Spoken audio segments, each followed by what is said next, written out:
aparentemente ya está. Ok. Muy bien, pues bienvenidos. Hoy es el primer webinar de Entre Cubas y Finanzas. ¡Yay! Estamos bastante emocionados de comenzar esto. La verdad es que es algo que ya veníamos trabajando de hace tiempo y creo que puede servir bastante dentro del tema de información financiera, ¿no? Si quieres, ¿cómo ves si nos presentamos para que nos Claro vayan que sí. conociendo? Pues, Adelante.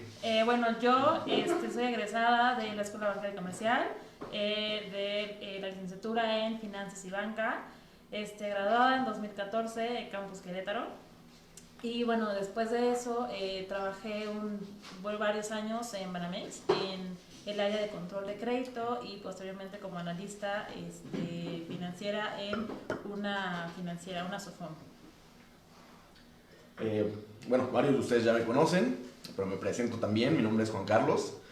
Yo soy trader de cambios para la Banca Nacional de Desarrollo. Actualmente me encuentro estudiando un doctorado en educación y soy profesor en 2 universidades.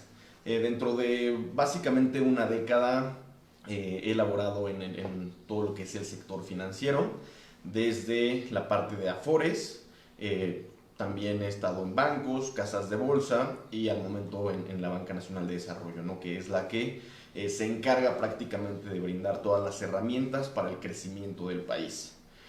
¿Cómo nació este proyecto? La verdad es que es algo bastante padre. Este proyecto tiene cocinándose ya un par de años. En un inicio lo que nosotros buscábamos era poder acercar las finanzas a todas las personas que quisieran llegar a ellas, ¿no? ¿Por qué? Claro, porque, o sea, lo que vemos es que es un tema que todavía hoy en día a mucha gente como que le da miedo o lo ve como algo muy complicado, como algo que igual y no puede entender. Y la idea de esto, que al fin y al cabo es como un blog en Facebook y lo queremos llevar más lejos, sin embargo ahorita, bueno, empezamos por acá. La idea es esa, o sea, que la gente conozca y sobre todo controle sus finanzas personales, que no sea algo, un mundo paralelo, o sea, que sea parte de su mundo, ¿no? O sea, digo, si al final a todos cuidamos nuestra salud física, nuestra salud mental, pues ¿por qué no cuidar tu salud financiera, que es la que finalmente te da para todo eso, ¿no? Y digo, realmente aquí lo que buscamos para acercarlo es hacerlo de una manera súper casual, de una manera en la que ustedes puedan entenderlo y lo puede entender cualquier persona, ¿no? Porque muchas veces tienen esta impresión de que las finanzas son algo muy elevado, pero la verdad es que las finanzas se encuentran en todo ámbito de nuestra vida, en toda decisión que nosotros tomamos, básicamente las finanzas van a estar ahí, ¿no? ¿Por qué? Porque las finanzas, si nos vamos un poquito a la definición, pues obviamente es la optimización de los recursos financieros, es decir, cómo hacer más con los recursos disponibles. Entonces, al final del día es lo que nosotros buscamos día a día cuando nosotros tomamos alguna decisión de, pues puedo gastar en Amazon o puedo estar invirtiendo ese mismo dinero en acciones de Amazon. Esa es una decisión financiera. Cuando nosotros decidimos a lo mejor tomar el transporte colectivo en lugar de tomar un Uber, también es una decisión financiera. Entonces, ¿qué mejor que tomarlo de la mejor manera, con las mejores herramientas?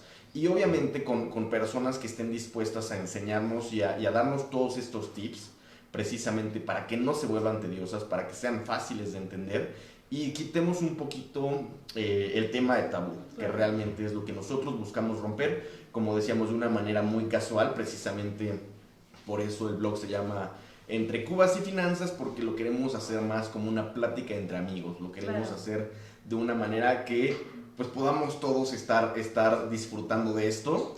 Y por qué no, la verdad es que algo que estamos haciendo también es promocionando mucho la parte de vinos mexicanos, vinos del mundo, donde también tenemos que tomar decisiones financieras, porque lo que buscamos es que sea también que lo hagamos mediante una inteligencia ahí, ¿no? Entonces, de hecho, el día de hoy estamos disfrutando el vino Cune Crianza. Esto no es comercial, pero precisamente... Nadie nos paga, pero si quieren nos enojamos. Este vino, de hecho, fue el que promocionamos en el giveaway que hicimos en la semana. Claro. Bueno, el ganador, cabe mencionar, fue Alejandro Ochoa. Felicidades, Alejandro. Por favor, ponte en contacto con nosotros y ya vemos de qué manera te lo llevamos o cómo le hacemos. ¿Cómo lo hacemos llegar? Pero digo, también esta parte, como les comentaba, es para también abrir ese panorama, que es bastante bonito. De hecho, Cune Crianza es uno de mis vinos favoritos precisamente porque tiene un proceso bastante bueno de realización, ¿no? Pasa un año en barrica, es un vino joven, este es 2016, ¿no? Pero el sabor que transmite, las notas que tiene un balance muy padre entre acidez y las notas que deja al final. Entonces creo que también podemos entrar a eso. Ya vieron que posteamos varias cosas sobre ginebra, sobre bebidas mexicanas, y lo vamos a seguir haciendo para precisamente romper este tema de tabú, también de que siempre lo que tomes tiene que ser caro, ¿no? Realmente no lo mejor es lo más caro, es por eso que tenemos que tomar decisiones inteligentes. Claro, y bueno, si ustedes tienen alguna recomendación o si conocen alguna bebida mexicana, ¿no? Que podamos platicar de ella, pues adelante, por favor, son bienvenidas todas las opiniones, todos los comentarios. Y también, digo, ya vamos un poquito más a lo que nos truje a esta plática que tenemos programada sobre finanzas. Realmente recibimos bastantes preguntas en nuestro correo, que eso me gustó mucho precisamente porque la gente se comienza a preocupar precisamente en optimizar sus finanzas. Entonces hemos recibido preguntas en temas de seguros, en temas de afore, temas de inversión. Tomamos un poquito las más representativas, que son 8 temas en específico los que vamos a tomar el día de hoy, para que podamos explicarlo. Vamos a tener una pequeña sesión de preguntas y respuestas al final, así que pues adelante, ¿no? Vamos comenzando con... Pues bueno, arrancamos. Saludos a todos. Ok, y bueno, el tema número 1. ¿Qué es la inclusión financiera? Bueno, déjenme les paso el significado. Es el acceso de las personas al sistema financiero formal. ¿Por qué es importante mencionar formal? Porque bueno, creo que todos alguna vez nos hemos financiado de familiares y amigos, ¿no? Pero no es lo óptimo. O sea, la idea es que todos tengamos acceso a la banca y a sus productos, ¿no? A cuentas de ahorro, cuentas de nómina, tarjetas de crédito, créditos personales, crédito para pymes. La idea es esa porque al final te ayuda a generar historial crediticio, te ayuda a usar más los canales digitales, a llevar un mejor control justamente por esto. Y bueno, también se refiere al uso adecuado de productos financieros. ¿Y cómo haces un uso adecuado? Bueno, pues informándote, comparándote, ¿no? Que ahí es donde entra la educación financiera. Y precisamente hay una estadística que me gusta mucho sobre la parte de inclusión financiera. Esto es algo que se ha venido impulsando desde el 2014 con mucha fuerza por parte del gobierno. En México, básicamente el 68% de la población entre 18 y 70 años tiene al menos un producto financiero. ¿A qué nos referimos con un producto financiero? Puede ser, como comentaba Viri, desde una tarjeta de débito, una tarjeta de crédito, algún crédito personal que hayamos tomado, ¿no? Hasta pues cuestiones como arrendamiento, cuestiones ya un poquito más avanzadas, ¿no? Pero únicamente el 68% de la población en ese espectro de edad. Esto prácticamente, ¿por qué nos interesa? ¿Por qué es bueno estar bancarizado? ¿Por qué es bueno tener productos financieros? Precisamente hay un tema muy específico que se llama seguridad, ¿no? Al final del día, cuando nosotros tenemos ahorros en un sector informal, como pueden ser tandas, como pueden ser incluso debajo del colchón, esto puede llegar a tener un cierto riesgo, ¿no? ¿Qué pasa si la persona a la que le estoy pagando la tanda no me la regresa? ¿No? Que esto es algo que hemos escuchado de manera muy común, ¿no? La verdad, parece, sí da risa, pero no ha pasado, ¿sabes? Es algo que pasa muy seguido. De, ay, es que compré 2 números, pero ya no me los pagaron. Puede pasar, ¿no? Entonces, cuando nosotros ya tenemos ese acceso a las instituciones financieras reguladas, esto nos va a permitir tener una protección sobre ello. Cuando nosotros hablamos de protección, es decir, ¿qué pasa si, por ejemplo, en el banco en el que yo tengo mi cuenta de nómina, se queda sin dinero. Hay un mecanismo precisamente para que los ahorradores tengan una protección de hasta 2,5 millones de pesos o 400,000 UDIs, que eso lo vamos a ver un poquito más adelante, que es el IPAB. Pero bueno, si quieres, pues adelante con la parte de inclusión. Claro, nada más hacer un paréntesis. En México, quien lleva las estadísticas de inclusión financiera es la Estrategia Nacional de Inclusión Financiera, que fue creada, creo que me parece 2012, por la Comisión Nacional Bancaria de Valores. La Comisión Nacional Bancaria de Valores, ¿quién es? Bueno, es la autoridad del sistema financiero, ¿no? Recae en Hacienda, como quiere, su papá es Hacienda, pero es quien vigila, quien regula, ¿no? A quien le tienen miedo los bancos realmente. Entonces, creo que todos le tenemos miedo. Bueno, algunos sí. Creo que los bancos son los que menos miedo le tienen a Hacienda, creo que. Pues bueno. Y como otros datos, de acuerdo a esta última publicación, que es con datos del cierre de 2018, como decía Carlos, las cuentas de banco crecieron, sin embargo, crecieron más en lo que son sociedades de crédito y ahorro, ¿no? Las famosas cajas populares. Esto quiere decir que la gente todavía le da miedo, ¿no? Abrir sus cuentas bancarias o le resulta tedioso, pero al final del día una cosa lleva a otra y creo que es bueno que todos empecemos a tener un historial, no solo de crédito, sino también con tu banco. ¿Por qué? Porque al final del día hay muchos trámites, por ejemplo, que te piden que compruebes ingresos. ¿Cómo los compruebas si los tienes en el colchón? Pues no hay manera. Entonces, hay que tratar como de bancarizarnos más, ¿no? Otra cifra importante es que, las pymes, las pequeñas y medianas empresas, sufrieron, una caída en los créditos. Tristemente, este sector es vulnerable en cuestión al financiamiento, ¿no? No hay muchas empresas que les quieran prestar por el tamaño, por el riesgo, porque son nuevas.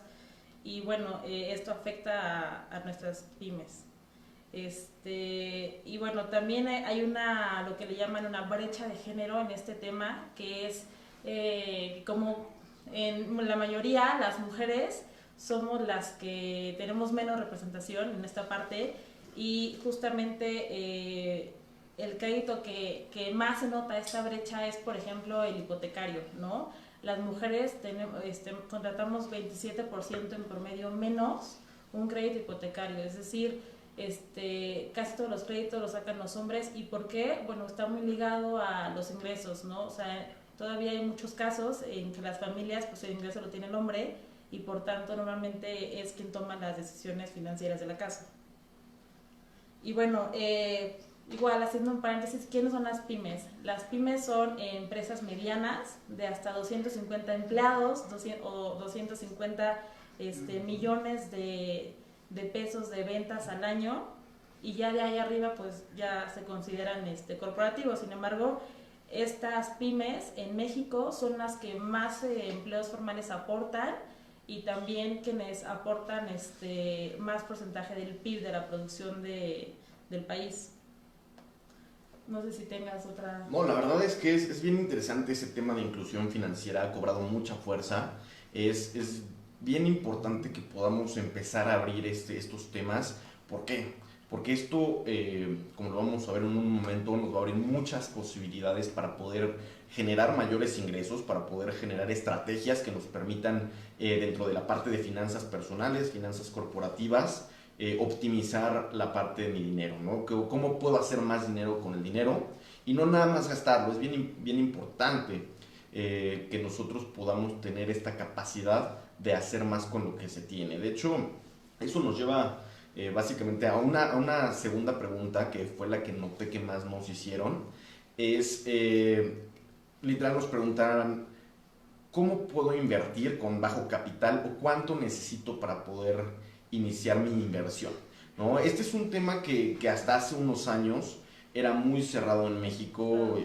Definitivamente se tenía la creencia de que se necesitaban millones de pesos para comenzar a invertir, y llegó algo que vino a cambiar totalmente el panorama. Esto fue básicamente el boom tecnológico que estamos viviendo, es decir, toda la capacidad de informarnos que tenemos en tiempo real, todo a lo que nosotros podemos accesar directamente googleando cualquier término, ¿no? Entonces, básicamente cuando nosotros tenemos mayor información, podemos acceder a mejores servicios y a mejores productos con menor costo. No, esto es bien importante porque antes era muy caro acceder a una casa de bolsa. ¿Por qué? Porque esto representaba gastos desde una persona que estuviera comprando y vendiendo acciones, ¿no? También representaba todo el staff y toda la infraestructura física y humana que se requería, ¿no? Entonces, básicamente eso empezó a cambiar ya con este boom tecnológico, donde ahora al tener servidores más rápidos, necesitar menos personas, pues obviamente el costo de transacciones es menor. Ahora, vámonos un poquito más a los primeros pasos, ¿no? Claro. Tenemos dos conceptos bien importantes cuando hablamos de dinero, que va a ser el ahorro y la inversión. No es lo mismo, precisamente, Viri, que es bien importante tener eso en mente. ¿Por qué? Porque el ahorro únicamente va a ser la acumulación de dinero, más no va a aportar algún valor al tenedor del mismo. Es decir, ahorrar, como ya lo dijimos, puede ser una tanda, ahorrar puede ser en el colchón, incluso ahorrar puede ser en el banco. Pero ahorrar es únicamente depositar los recursos de tal suerte que no va a generar nada para nosotros. Cuando nosotros ya ponemos el factor inversión, ¿qué significa? Es poner a trabajar ese dinero para que nos genere un rendimiento o un interés. Esto ya es algo que entonces nos tiene un poquito más a la expectativa, porque el dinero que nosotros ingresamos va a tener un efecto de crecimiento, ¿no? Este efecto de crecimiento, pues básicamente puede variar dependiendo de los productos que nosotros elegimos, pero al final del día ya empieza a trabajar el dinero para nosotros. Cuando nosotros hablamos de invertir nuestro dinero, vamos a tener un primer concepto fundamental, que va a ser tener mayores rendimientos que la inflación. ¿Qué es la inflación? Pues básicamente es el cambio de los precios a través del tiempo.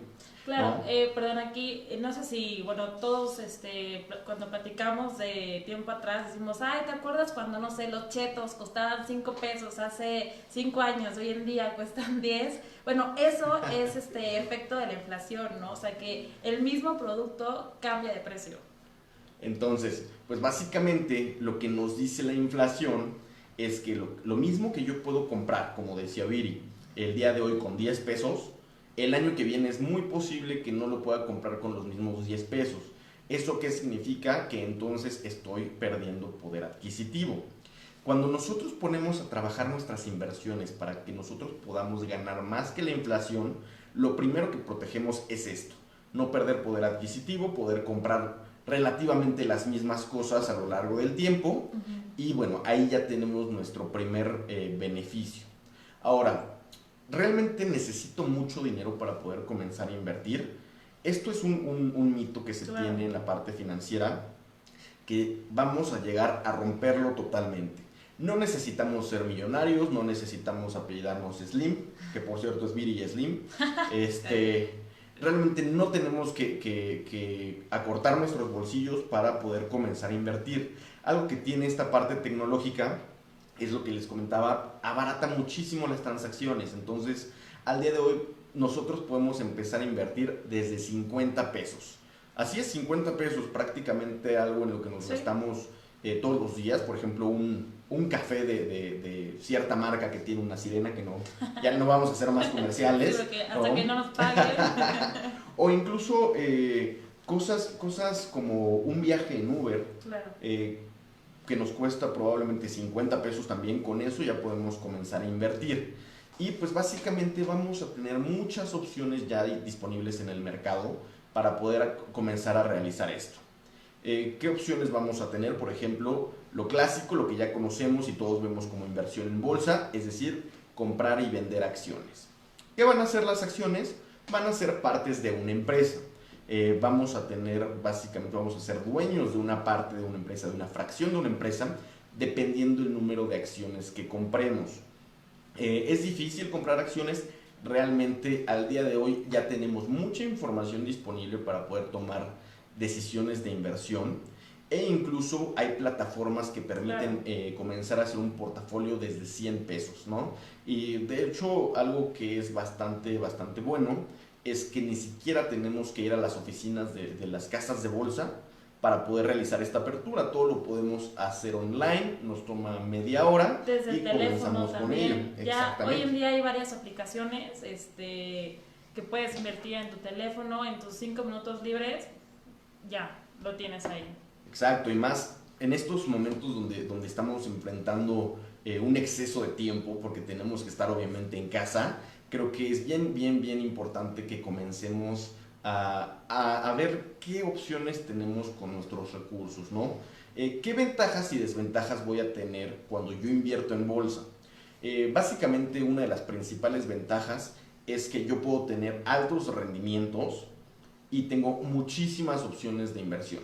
Tan solo en México puedo invertir en empresas mexicanas, que son aproximadamente 200 las que están listadas, y puedo invertir en empresas extranjeras, como por ejemplo Apple, Amazon, ¿qué otro se te ocurre? Google, Yahoo, muchísimas. Puedo invertir en esas empresas sin necesidad de salir de mi país, incluso sin necesidad de salir de mi casa, ¿no? Entonces, esto lo que hace es que podamos invertir en muchísimas cosas. Incluso si no quiero invertir en empresas, pero creo que el mercado del petróleo puede subir, puedo invertir en petróleo. Si creo que el sector de salud, no sé, de Estados Unidos puede subir, puedo invertir en instrumentos que me permiten incluso invertir en sectores y países. Si yo creo que, por ejemplo, países como China, como India, como Japón van a tener un crecimiento, yo puedo invertir en ellos sin necesidad de salir de mi casa. Entonces, creo que esto es una ventaja muy grande,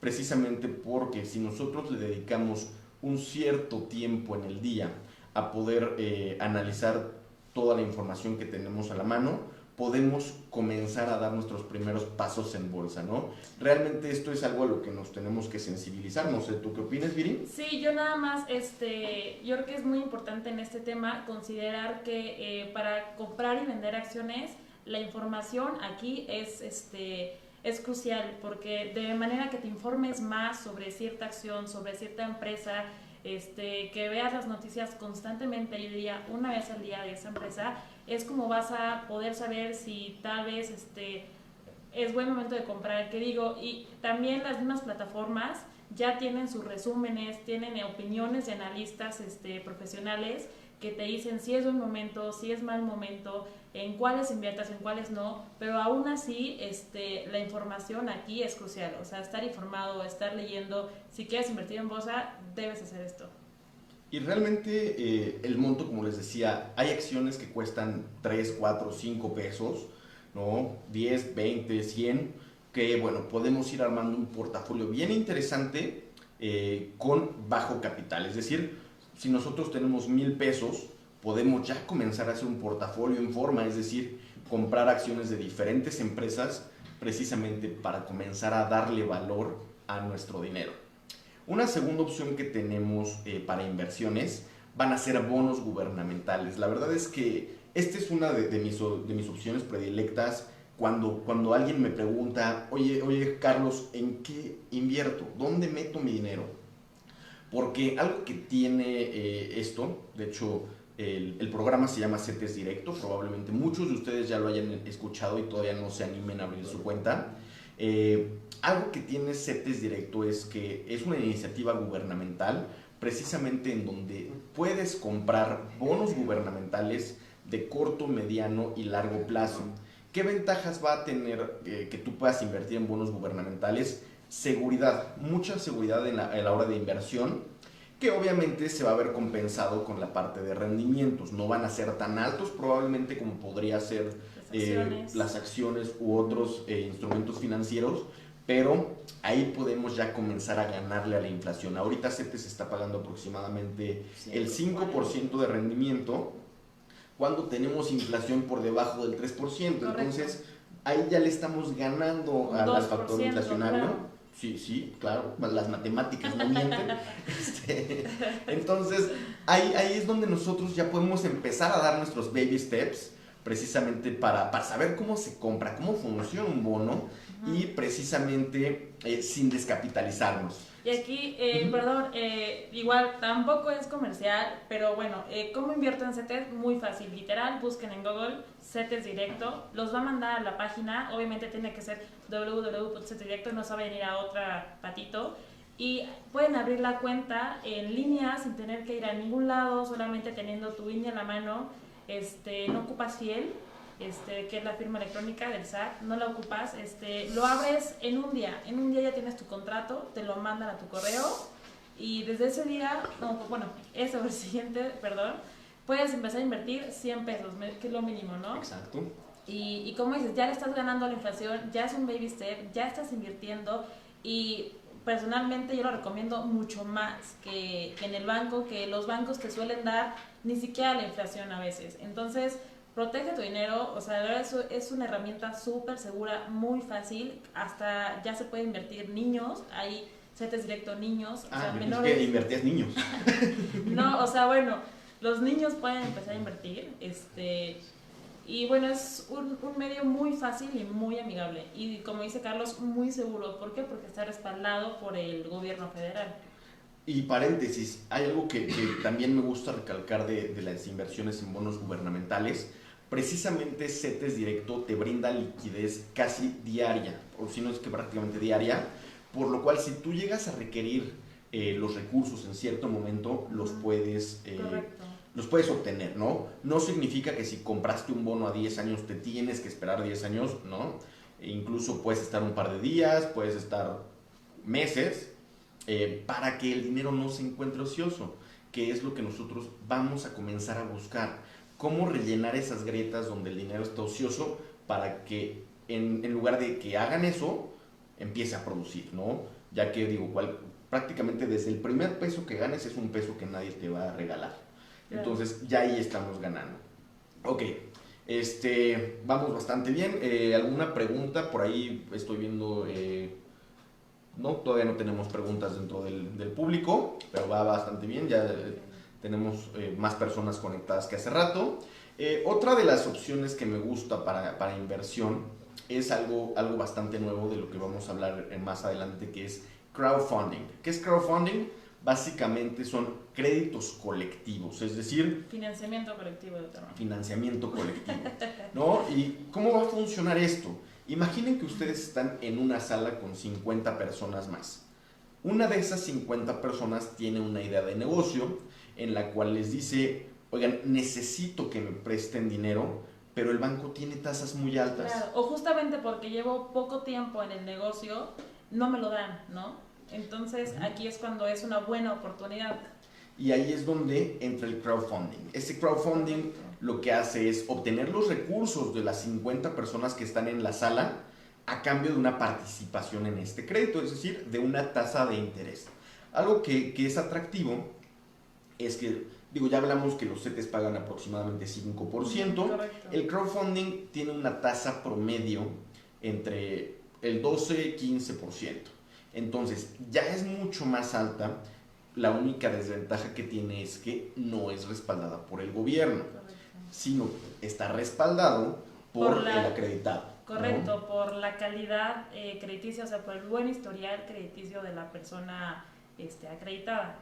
Entonces, ese es el riesgo que podemos tener, pero ¿cuál es la ventaja? Que podemos comenzar a invertir desde 200 pesos. Entonces, si nosotros empezamos a meter un poco de recursos en CETES, un poco de recursos en acciones, un poco de recursos en crowdfunding, ya podemos tener un portafolio bien diversificado, claro, que por un lado me está pagando el 15%, por otro lado el 5%, y a lo mejor las acciones el 10%, y ya estoy obteniendo un 10% de rendimiento, lo cual ya empieza a hacer sentido, ¿no? Empezamos a unir las piezas de tal manera que podamos comenzar a ser inversionistas realmente, porque eso es lo que ustedes, en lo que ustedes se van a convertir cuando comienzan con esto.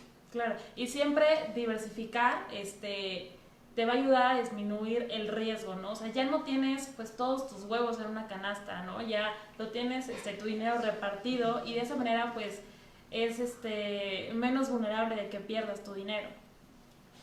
Entonces, básicamente aquí ya revisamos 3 opciones de bajo capital. En bolsa puedes abrir desde 100 pesos, en bonos puedes abrir desde 100 pesos y en crowdfunding desde 200. Entonces, ahí ya tenemos bastantes opciones y con 400 pesos podemos comenzar a ser inversionistas diversificados. Claro, y otra cosa, al final vamos a poner varios links que bueno, van a poder meterse y checar lo que estamos comentando y ya más aterrizado, ¿no? Si quieren invertir en algo, ahí lo pueden checar, se los vamos a enviar al final el link. Y nada más como otro comentario, crowdfunding, pues bueno, existen más o menos como 20, 30 en México que están en proceso de ser autorizadas. Y algo importante porque, bueno, yo platicando con alguien me dijo, oye, entonces no es nada seguro, pues no invierto.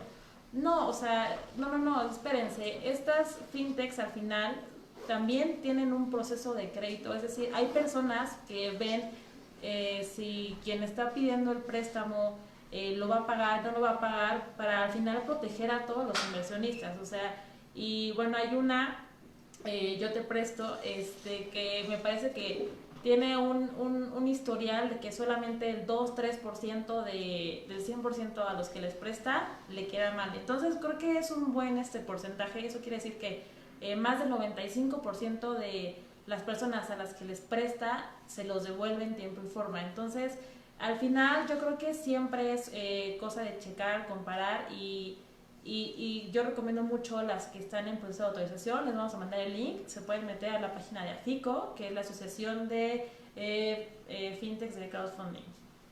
Ok, entonces ya tenemos otra opción de inversión. Vamos, para no hacerlos tanto rollo, ya posteriormente podemos ir contestando sus inquietudes. Otra parte, criptomonedas, híjole, ese es un tema medio escabroso. ¿Qué? Sí, ese es un tema un poco escabroso porque básicamente es una gran idea que se empezó a formar hace más de una década, en la cual se realizan monedas encriptadas, ¿no? Se realizan monedas tecnológicas en las cuales van a poder fluctuar de valor como lo hace el dólar, como lo hace el euro, pero no se encuentran respaldadas por ningún banco. Es decir, realmente quien le da el valor son los inversionistas y la demanda y oferta que hay en el mercado. Recordemos, este es un punto también muy medular dentro de las inversiones. Oferta y demanda. ¿Qué va a hacer la oferta y la demanda? La oferta y la demanda básicamente es cuántas personas están dispuestas a comprar un bien o servicio y cuántas personas están dispuestas a vender el bien o servicio. La demanda es quién compra, la oferta es quién vende. Recordemos que cuando en el mercado hay mucha demanda, los precios tienden a encarecerse. Un ejemplo como lo que pasó con los cubrebocas y el gel antibacterial. Cuando empezaron a escasear, había poca oferta y la gente lo necesitaba, claro, empezó a subir de valor, ¿no? Claro. Incluso hubo gente que hizo su agosto con estas cosas. Entonces, pero pues al final del día son temas coyunturales, ¿no? Es porque en ese momento se necesitaban. Si a ti te hubieran preguntado, oye, ¿se va a encarecer el gel antibacterial hace 2 años? Hubieras dicho, pues a menos que se acabe el alcohol, ¿no? Pasa lo mismo del otro lado. Cuando hay mucha oferta y poca demanda, se tienen que ajustar los precios hacia abajo.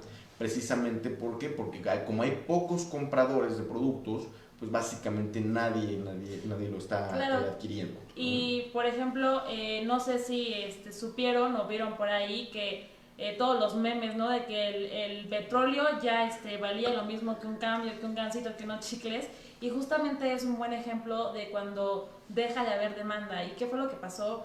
Que por todo esto del coronavirus, porque está bajando la demanda, porque los vuelos no salen, por muchas cosas más, porque la economía está parada, pues demandan menos petróleo y por eso se tuvo que bajar hasta precios negativos o centavos. Exacto, ¿no? Realmente tenías muy poca demanda de petróleo precisamente porque toda la industria estaba detenida, ¿no? Claro. Entonces, ahí fue cuando los precios comenzaron a bajar y bajar y bajar. Sí. Pero bueno, regresando al tema de criptomonedas, porque ya nos desviamos un poquito, básicamente así es como se maneja una oferta y demanda. De pronto leemos, el Bitcoin se disparó 20%, precisamente es porque entonces había más compradores que empezaron a ofrecer más dinero por un Bitcoin. Esto que hace que esos activos o esos instrumentos financieros tengan mayor volatilidad. ¿Esto es malo? No es malo. La volatilidad es lo que puede hacer que ganes más, pero también conlleva un riesgo, ¿no? Precisamente conlleva un riesgo, ¿por qué?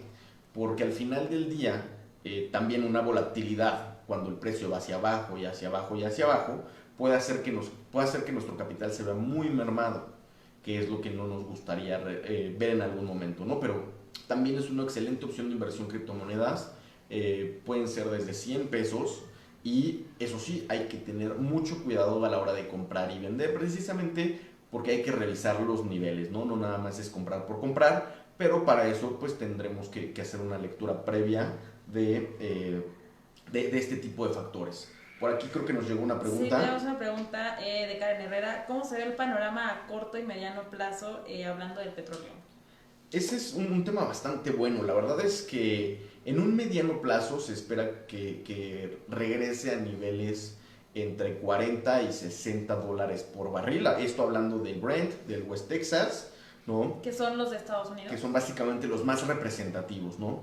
Uh-huh. Obviamente esto pues jala los precios globales de petróleo, de crudo, pero sí se espera una recuperación en el precio, dado que se espera la reapertura económica global, ¿no? Ahorita estamos, digamos que de manera parcial, se están realizando recortes a la producción. Precisamente mucha gente decía, ¿y qué tiene que haya un recorte de la producción? Bueno, que hay menos oferta.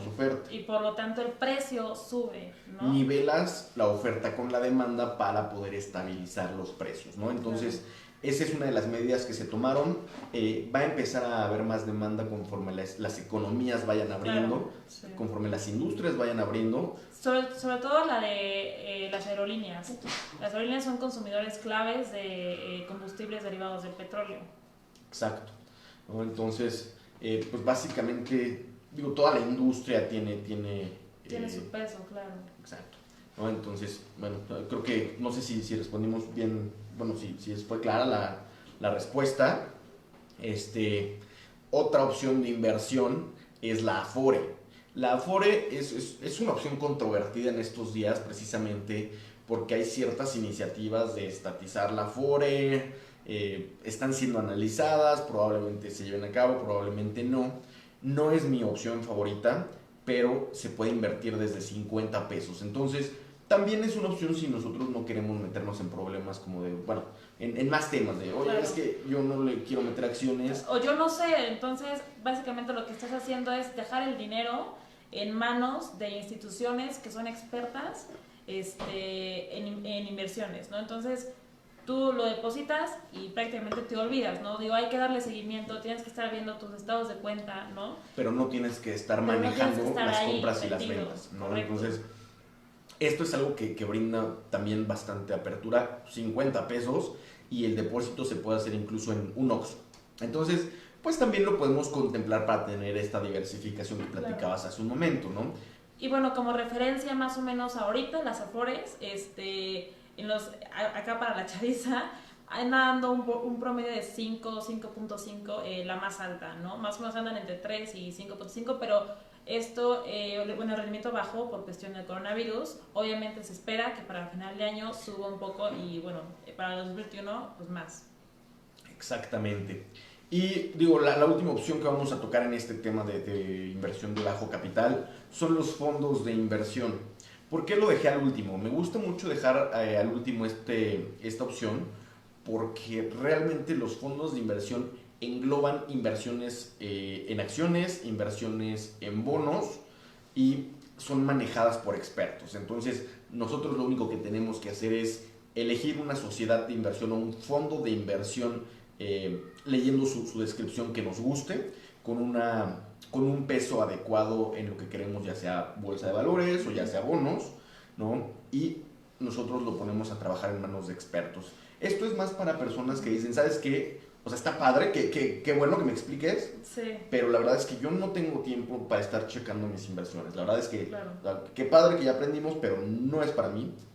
Un No, fondo de y inversión como es dice bueno. Carlos, es que la verdad, estar metido, tener acciones requiere tiempo, requiere, tienes que ver hoy más o menos en cuánto cerró, en cuánto abrió, y te digo, leer algún artículo de la empresa que te diga si vas bien, si va mal, ¿no? O sea, la verdad sí requiere un poco de tiempo, en analizarle, ¿no? Exactamente. Entonces, pero la verdad es que los fondos de inversión también son muy buena opción y no necesitas tanto capital. Puedes hacer una inversión de 1,000 pesos en fondos de inversión sin ningún problema. Entonces, ¿Y dónde puedo conseguir un fondo de inversión o dónde lo contrato? Te puedes acercar a tu banco. Hoy en día hay muchos bancos que tienen alianzas, por ejemplo Citibanamex con un fondo que se llama BlackRock. Te puedes acercar y preguntar por las opciones. ¿No? O sea, si no sabes, pues acércate con tu banco o igual en internet. Si quieren luego les pasamos una recomendación, ¿no? De incluso buenos fondos. las recomendaciones que les vamos a dar para invertir en bolsa, para invertir en bonos, también tienen fondos de inversión. Entonces no tenemos que hacer una gran cosa. Como les decía, abrir una cuenta nos llevará unos 30 minutos y a partir de ese momento ya podemos nosotros comenzar a invertir. No necesitamos ser unos lobos de Wall Street, sino pues realmente empezar a leer, empezar a informarnos, pero creo que es algo que todas las personas podemos hacer. Es muy sano que lo que nosotros ahorramos en el cafecito, lo que nosotros ahorramos ahorita que no estamos saliendo tanto, pues lo empecemos a poner a trabajar, ¿no? Sí. O sea, creo que es lo mejor. Si quieres pasamos a la siguiente pregunta porque ya nos quedamos muchísimo bueno, en el yo tema de creo que inversiones. nada para responderle a Alex Martínez, nos pregunta ¿cuál es la tasa mínima de retorno aceptable? Yo diría que para empezar la inflación, ¿no? O sea, si estás ahorrando en algo que te da menos de la inflación, no, o sea, salte y mejor ponlo en CETES. O sea, ese es como el mínimo, la inflación. Exacto, yo creo que el no perder poder adquisitivo sería nuestro Es básico, principal claro. objetivo. Claro. De ahí hacia arriba ya es ganancia, ¿no? ¿Tenemos alguna otra pregunta? ¿En dónde es más recomendable ahorrar? Bueno, pues como dijimos, lo más recomendable para nosotros es ahorrar en diferentes medios, ¿no? CETES, fintechs, bolsa, fondos, ¿no? Lo mejor, la verdad, siempre es diversificar, ¿no? Exactamente, la verdad es que lo mejor siempre es tenerlo en diferentes instituciones, precisamente por cualquier riesgo que pueda ocurrir. El banco, la verdad, te da un interés muy poquito, como les decía, igual y ni siquiera llega al de la inflación, aunque la ventaja de un banco es que estás protegido por un seguro del IPAB de hasta 2,5 millones. Pero realmente te digo, los rendimientos son muy bajos. Yo te recomendaría en su caso tener un cachito en el banco, un cachito en CETES, un cachito en alguna crowdfunding. Sí, la verdad es que es lo mejor. Por aquí veo más preguntas, andan bastante movidos en las preguntas, me da mucho gusto. Nos pregunta Eric Su, ¿ahora es buen momento para realizar una inversión? La verdad es que siempre es buen momento para realizar una inversión. Sí. La diferencia va a ser en qué queremos invertir, ¿no? O sea, realmente siempre es buen momento para meterlo a CETES. Pues sí, la verdad es que es bastante conservador. Buen momento para comprar bolsa, ese puede variar a lo largo del tiempo, claro, ¿no? Al final del día. Que ahorita, ahorita como todas las empresas están pasando por problemas, sus acciones se abarataron mucho. Pero ojo, o sea, no hay que comprar de cualquiera solo porque esté barata. Exacto, hay que hacer un poquito de análisis, ¿no? La parte de crowdfunding hay que tomar en cuenta que, como ya dijimos, el riesgo es mucho del acreditado, ¿no? Porque al final del día es un préstamo que se le hace a una persona y en la medida que pague, voy a ir cobrando yo como inversionista mis rendimientos. Entonces, si la situación no es muy estable, tomemos en cuenta cómo podríamos definir el crowdfunding. Prácticamente como un termómetro de la economía en cierto sentido. Porque si hay gente que está dejando de pagar sus créditos, pues también va a ocurrir con el crowdfunding. Y aquí puede que nada más se atrasen o puede que lo dejen de pagar. Entonces es donde nosotros tenemos que diversificar, ¿no? Para que sea lo suficiente robusto nuestro portafolio para que si incluso en algún momento nos dejan de pagar, no sufra daño. Y eso es lo interesante. ¿Cómo puedo yo hacer un portafolio más blindado ante las eventualidades que puedan ocurrir? Y bueno, ya echándome al comercial, yo personalmente podría recomendar que checaran Yo Te Presto, así literal, póngalo en Google, es una de crowdfunding, trae una tasa muy baja de incumplimiento. Así es. Digo, no sé si quieres que pasemos a la siguiente pregunta. Sí, pasamos al siguiente tema. Bueno, y tengo el título es Tengo una pyme, ¿cómo me puedo financiar? ¿No? Y como les decía antes, lamentablemente en México tenemos como muy olvidadas a estas empresas que son las chiquitas y las medianas y que también se la ven más difíciles por lo mismo de que van empezando, igual no tienen historial, no tienen estados financieros de más de un año, ¿no? Entonces, para el banco eso puede ser una razón de rechazo. Y sin embargo hay otras opciones que hay que considerar y que tal vez no le han dado la publicidad que debiera, pero bueno. Antes que nada, créditos de corto y largo plazo, rápido.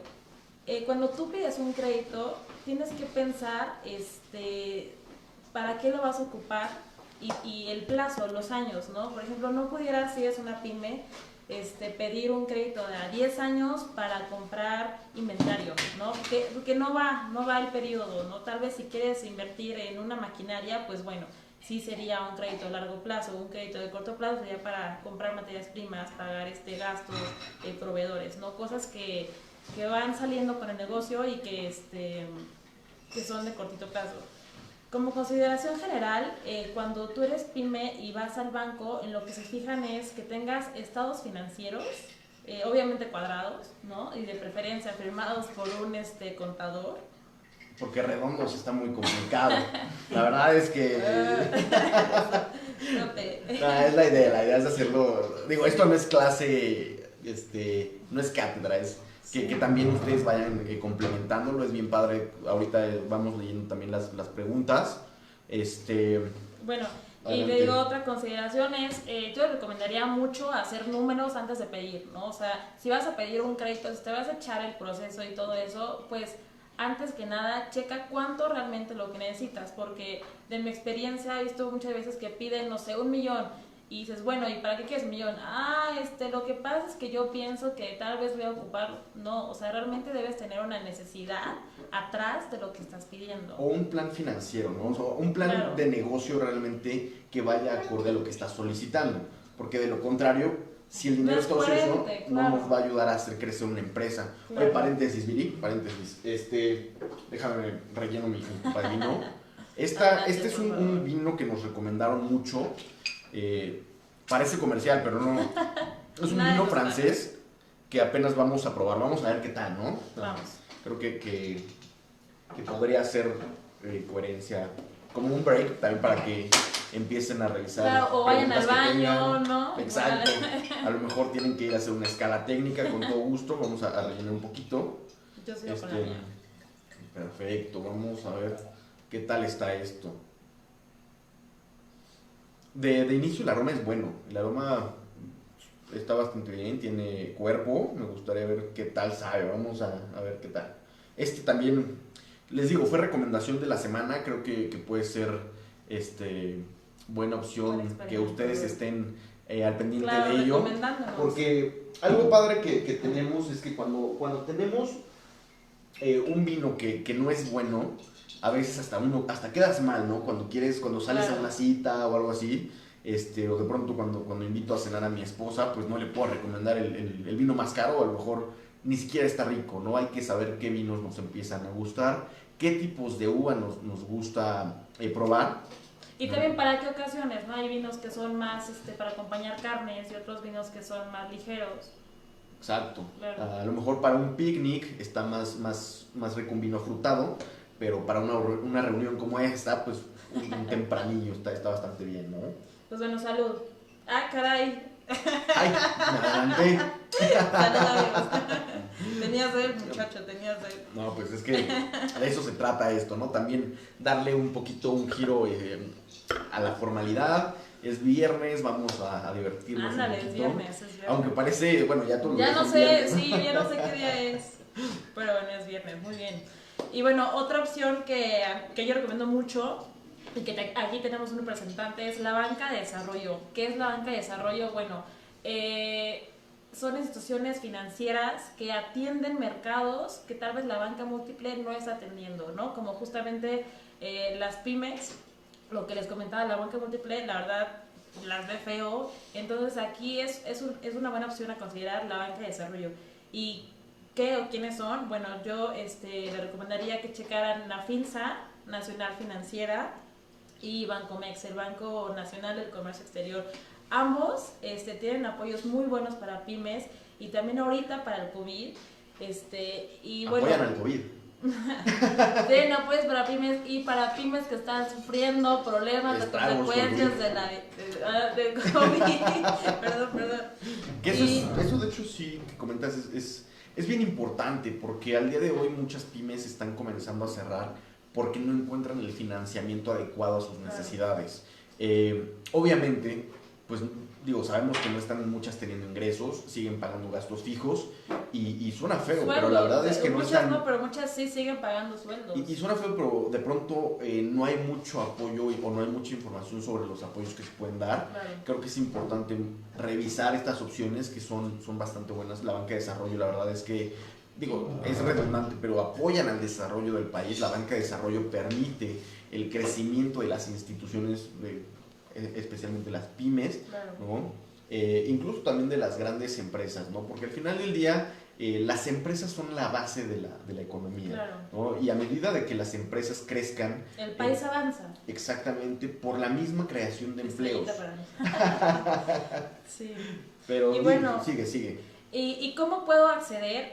Pues son instituciones que no tienen sucursales, así como los bancos conocidos, pero que justamente trabajan con la banca múltiple. Es decir, si yo tengo cuenta, voy a echar un comercial, si yo tengo cuenta en Banamex, bueno, entonces, y tengo una pyme, voy, y ahí hay ejecutivos, pymes, o bueno, cualquier ejecutivo te debería de atender, y le preguntas, oye, ¿cuáles son los programas, los créditos que tienes de la banca de desarrollo o con la FINSA o con Bancomex, ¿no? Y ellos ya te van a poder orientar, porque el proceso es a través de ellos, ¿no? El dinero lo da la banca de desarrollo, pero el proceso se hace a través de la banca múltiple, justamente porque no tiene sucursales.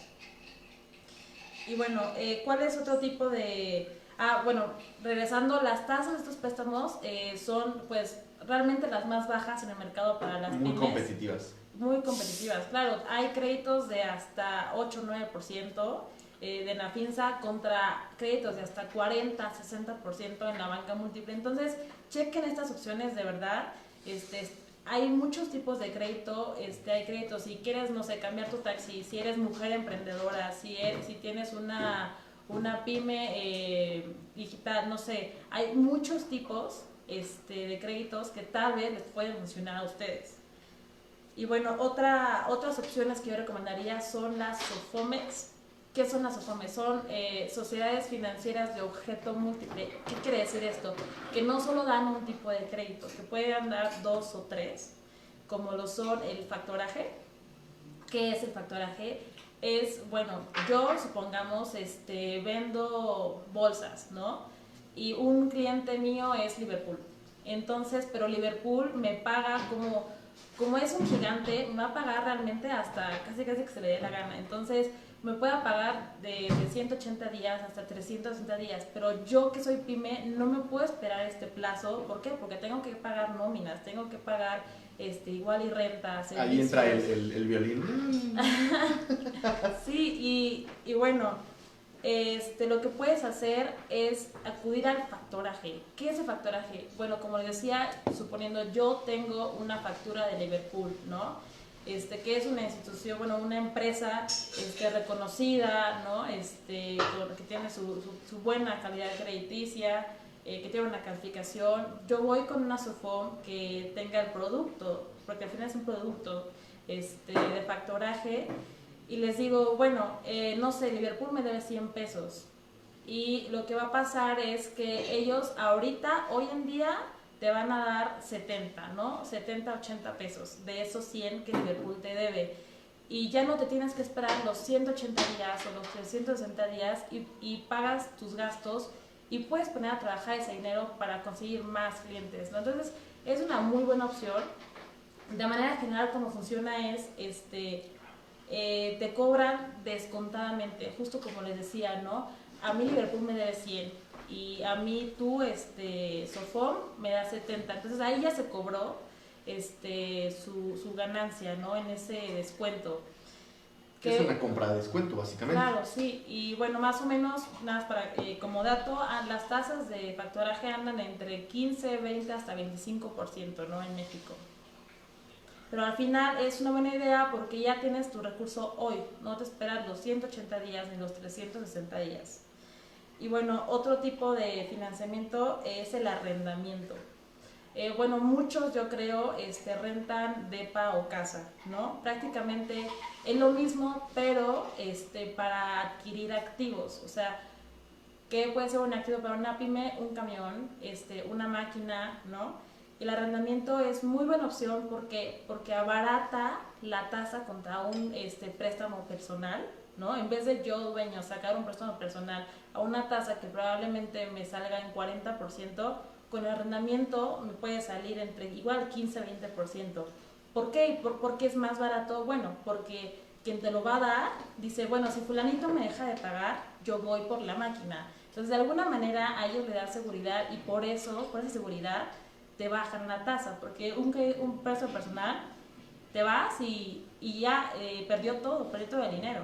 Entonces, de esa manera, si tú dejas de pagar con arrendamiento, se queda el activo como garantía. Entonces, por eso mismo es una buena opción, específicamente si quieres adquirir maquinaria, tipo de transporte, flotillas. Y bueno, como última opción está la tarjeta de crédito. Yo creo que muchas pymes se han financiado una o más de una vez con tarjetas de crédito. Yo nada más diría que aguas.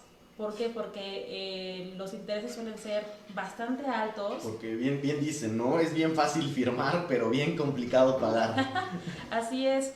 Y yo digo, lo usaría como recurso de último momento, ¿no? Si tal vez tengo una buena oportunidad de compra de inventario o tal vez se me atoró algo ahorita por el COVID, ok, úsenla. Sin embargo, hay que recordar que hay que pagar lo mínimo y la mejor opción, pagar el pago para no generar intereses. Muy bien. Pues, de hecho, yo creo que con eso pasaríamos a una de las últimas preguntas que nos hicieron. Un tema que está ahorita en boca de todos, el dólar. ¿Qué pasa con el dólar? ¿Por qué ha subido? ¿Por qué ha bajado?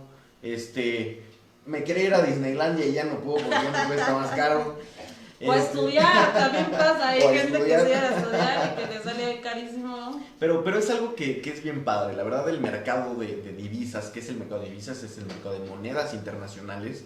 Es algo muy bonito, es algo muy emocionante y es algo muy sensible a los movimientos de cualquier otro mercado. Es decir, a la parte económica de un país, a las noticias que salen, a los sectores que se afectan, ¿no? Entonces, es algo que también nos ayuda muy fehacientemente a, como termómetro económico, ¿no? Entonces, ¿por qué subió el tipo de cambio a inicios de año? Básicamente lo que se empezó a dar fue la pandemia, ¿no? Llegó el COVID. El COVID lo que lo que tienes es un factor de riesgo, ¿no? Sí. Cuando tienes un factor de riesgo alto, la gente suele refugiarse en algo que redundantemente se le denomina activos refugio. ¿Qué es un activo de refugio? Básicamente lo que la gente ubica como activo refugio: oro, dólares, bonos del Tesoro americano, ¿no? Y regresa otra vez lo que comentábamos. Cuando empieza a haber exceso de demanda de este tipo de activos, pues bajan los demás, ¿no? ¿Por qué? Porque dejan de demandar pesos mexicanos y entonces comienza a bajar su valor y se sube de precio el dólar. Entonces, básicamente, de grosso modo, muy de manera general, por eso subió a inicios de año, ¿no? Esto nos llevó el tipo de cambio hasta los 25 pesos, ¿no? Por dólar, 25.25 pesos por dólar, ¿no? Ahora, ese fue el factor uno. Después pasa lo del petróleo que ya platicamos, hubo exceso de oferta. Y recordemos que uno de nuestros principales ingresos es la parte petrolera. A Pemex le cuesta producir un barril de petróleo $14.15. Entonces, ¿qué pasa si entonces el barril del petróleo de mezcla mexicana cuesta $1? Estamos perdiendo 13,15. Sí. Ahí es donde entra el segundo factor. Estamos teniendo una baja en ingresos petroleros, lo cual también, al representar nuestra empresa más grande, una petrolera, pues nos afecta al final del día, ¿no? Sí, entonces, que básicamente es, como dice Carlos, es parte de los ingresos de la federación, de los impuestos, y que en 2020 se pensaba que se juntaría el 20% de Pemex. La verdad, quién sabe si lo llegue a juntar. Exacto, entonces ahí es donde tenemos el segundo factor de por qué llegamos hasta 25.25, ¿no? Con el tiempo se fue atenuando la situación y la Reserva Federal Estadounidense, que es el Banco de México, pero para Estados Unidos, el Banco Central, pero para Estados Unidos, empezó a inyectar muchos dólares en el mercado. Cuando empiezas a hacer una inyección de tal manera en liquidez, pues obviamente metes mucha oferta de dólares, lo cual junto con la reapertura económica empezó a ingresar empezó a bajar la incertidumbre en los mercados. Cuando empiezas a bajar la incertidumbre en los mercados, pasa lo contrario al primer efecto. La gente empieza a vender sus activos refugio y empieza a comprar activos de riesgo. ¿Qué son activos de riesgo? Cualquiera que puede tener otro tipo de volatilidad, ¿no? Entonces, cuando nosotros tenemos una demanda de activos de riesgo, como pueden ser bonos mexicanos, como pueden ser bonos sudafricanos, pueden ser bonos de la India, empiezas a demandar estos instrumentos y empiezan a entrar divisas al país. ¿Esto qué hace? Pues básicamente que demandes pesos, que demandes rands, que demandes las monedas de los países emergentes y el dólar baja de valor. Eso es básicamente lo que ha estado pasando en los recientes meses. Hemos tenido mucha volatilidad precisamente porque el peso mexicano es una de las monedas más operadas para Latinoamérica. De hecho, es la moneda de cambio más usual por encima del real brasileño, del peso colombiano, del peso chileno. Entonces, de hecho, al día de hoy nos encontramos en el top 12 de las monedas más operadas a nivel global, ¿no? Entonces, es por eso que tiene sus movimientos. Claro. Es importante saber que esto es relativamente normal dada la coyuntura. No hay que espantarnos e incluso podemos aprovechar eso para poder tener inversiones en dólares. Correcto. Porque entonces cuando tú tienes una parte de tu portafolio de inversiones en dólares y el dólar se te sube 25% como lo hizo en este año, tú tienes ahí un rendimiento potencial del 25%, claro. ¿no? No solo te proteges de la inflación, sino también de estos movimientos de mercado. Así es, entonces, pues básicamente es uno de los temas que ha estado mucho en boca de todos, y pues al final del día es algo que quería comentar. Claro, y el pronóstico para final de año es que, bueno, la economía retome sus actividades lentamente, o sea, no va a ser igual que antes del coronavirus. Sin embargo, el retomar las actividades va a generar que nuestra moneda se aprecie, es decir, que se abarate, el dólar, y me parece que al final de año pronostican que cierre como en 22, ¿no? Pues de hecho el mercado se encuentra muy abierto en pronósticos, pero entre 22 y 23 pesos creo que va a ser algo en lo que se va a estar cotizando al cierre de año, ¿no? Al momento hay un dólar muy débil, hay un dólar muy barato, no es que el peso esté fuerte. Hay que entender eso, el peso no está fuerte, el dólar está muy barato, pero pues obviamente cuando combinamos estos factores baja el tipo de cambio, ¿no? Correcto. Pues digo, creo que por tiempo, ¿qué hora es, Viri? Ya son las 9. Son las 9:07. Qué rápido se pasa cuando se divierte uno. Pero bueno, digo, lamentablemente tenemos otros temas que yo creo que los podemos dejar para el siguiente webinar. Exacto, para no hacerlo tan tedioso Claro. para ustedes. Pero lo que sí puedo hacer, responder a las preguntas, ¿no? Exacto, si tienen preguntas, por favor, mándenlas y vamos tocándolas poco a poco. A ver, yo empiezo con César. Aporte voluntario a la Afore. ¿Qué tengo que saber? Pues básicamente, ¿qué tenemos que saber cuando queremos hacer aportaciones voluntarias a la Afore? Uno, nuestra curva, ¿no? Porque nos la van a pedir para realizar el depósito.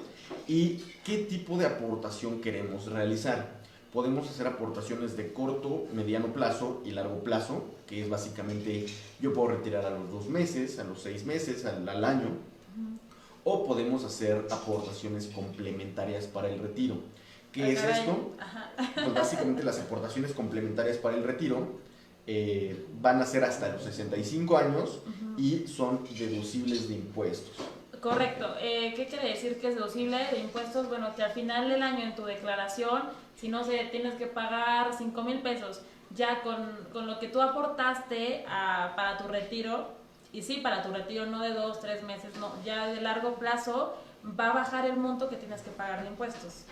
Exacto. Al final no solo tiene el rendimiento de la tasa de interés, que les comentábamos que andan entre 3 y 5%, sino tiene un rendimiento extra porque justamente si es para tu retiro es deducible, entonces la ganancia es realmente mayor.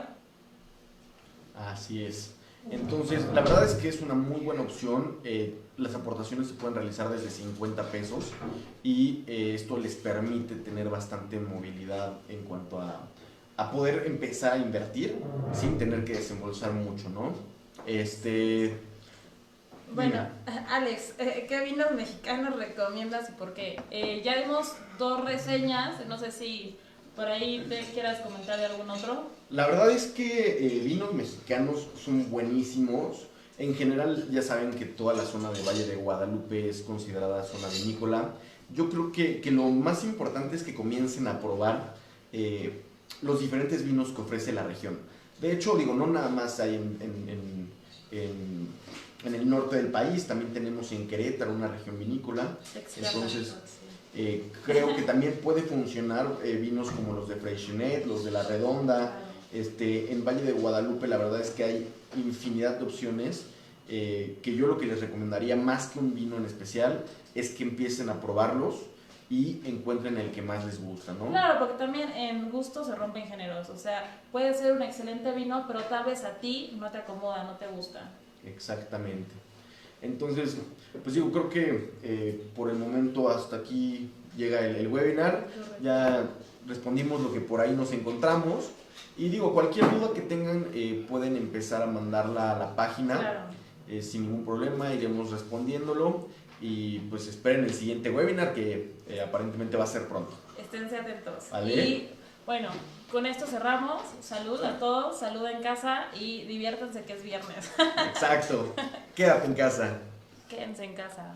Ay, ¿verdad?